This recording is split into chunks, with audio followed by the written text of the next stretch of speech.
The patient is a young man in his 30s, a college graduate from the Midwest. He's been through psychotherapy, chemotherapy, and electric shock treatments, and none of them worked. This is the ultimate treatment, psychosurgery, an operation on the brain, though there is no organic disease in his brain, to try and modify his behavior. This goes out there. He will remain awake during the 4-hour procedure. The surgeon is Dr. William B. Scoville. He was a complex case of 1/2 schizophrenia and 1/2 emotions. In other words, he had phobias and fears and depression. He was thoughts of suicide and anxiety, and although he was a graduated summa cum laude, he ended up unable to hold any job simply because he was distracted by his own fears. He also had a little perversion of thought processes, so we called him what we call a pseudo-neurotic schizophrenia. In other words, it was both emotions and thoughts that were a little bit sick. Dr. Scoville calls this operation orbital undercutting, one of several new sophisticated techniques used in psychosurgery. 30 years ago, it was known as a frontal lobotomy. One technique then was to take a medical instrument shaped like an ice pick, insert it through the top of the patient's eye socket, and swish it back and forth, severing a portion of the frontal lobes from the rest of the brain. As many as 40,000 lobotomies were performed then, and many patients were left permanently impaired. In the past, we did more damage than we do now. But the point I want to make is that the damage done by the illness is so much more disabling than the damage the present-day operations do that I feel it's worth the candle. But the question remains, how much do we actually know about the brain? And particularly, how much do we know about the brain's role in controlling emotion and behavior? This is where the greatest advances are now being made in brain function physiology. It's only in the last 25 years that we have been able to pinpoint a certain number of these. We've made enormous advances over what was known 25 years ago. From my reading and my experience, working with brain and research and so forth, I'm not at all satisfied that we understand enough or understand the consequences long term of irreversible alterations of even small parts of brain. If we don't know that much about the brain, how can anyone operate on it for psychiatric reasons? Is it a reasonable surgical procedure? Or is it an experiment?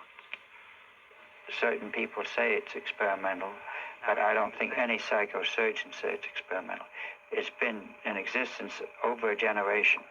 It came out in 1933 or 34, and this is now 77. And it's been tried, and a great deal of physiologic studies have been made, of chemical studies. It's been studied more exactly than most surgical operations have. So I don't call it experimental. Psychosurgery, is that a reasonable practice? No. Even for the most serious of illnesses? No. Even after everything else has been tried? Well, when you say practice, I get the feeling you mean is it a reasonable therapy? Yes, that's right. No, but it's not a therapy. That's the first thing that needs to be said, is it's an experimental procedure.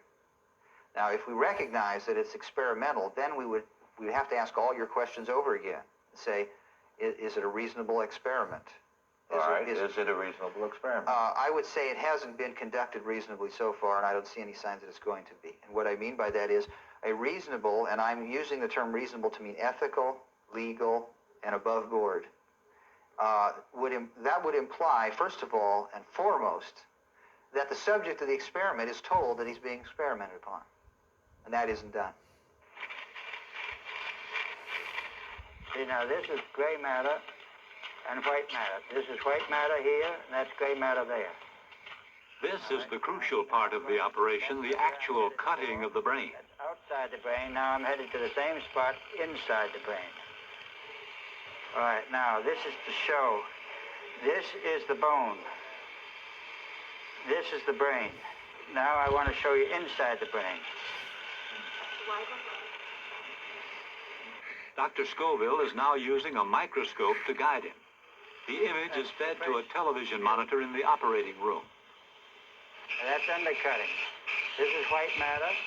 Since nerves cannot heal themselves, the procedure is permanent and irreversible. There is no repairing it. For better or for worse, the patient is a changed person. The fundamental issue of altering brain to change behavior,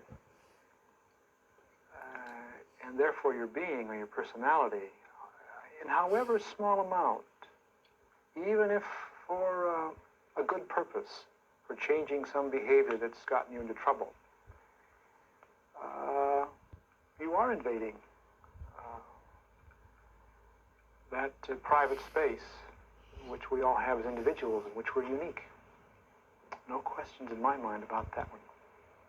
They feel that the brain represents the soul, and therefore represents the total personality, and any operation on the brain that would alter the person's thoughts or emotions must almost be like suicide to that person.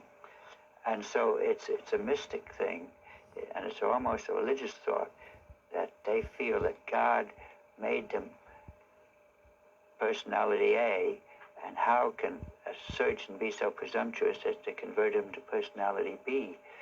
And I understand that, I sympathize with it, but they don't realize that they haven't seen how sick that person was.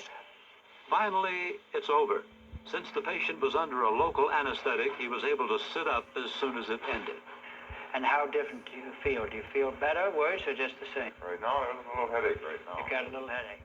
All That over? was last winter. The patient is now back home, and he says he doesn't feel any differently. His parents and his psychiatrist, however, feel he has improved somewhat. You all right? Dr. Scoville says it will take up to a year to determine if the operation did any lasting good. Get up this afternoon if you have to go to the toilet, etc. And I think you'll be pleased. And I hope I will be. All right, sir.